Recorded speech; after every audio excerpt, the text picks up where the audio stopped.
Getting incompatible power source detected on your HP laptop?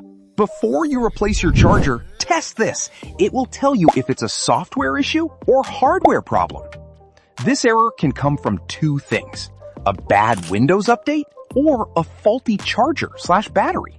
Most people guess wrong and waste money. Here's how to quickly test what's actually causing the issue. Plug in your charger, put your laptop on sleep mode or shut it down completely. Now observe. If your laptop charges normally in sleep or shutdown mode, this means your hardware is fine.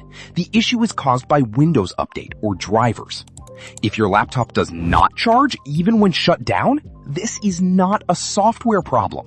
You're dealing with faulty charger, wrong wattage adapter, damaged charging port, or battery issue.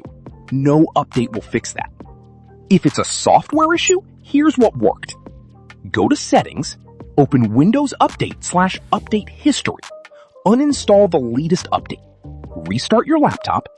After restart, the error should disappear. Pause updates temporarily so the same broken update doesn't reinstall. But don't leave it like that forever. If your laptop doesn't charge even when powered off, stop blaming software. You have a hardware problem. Fix the charger or battery. Comment your HP model and what test result you got, charging or not charging. I'll tell you exactly what your issue is.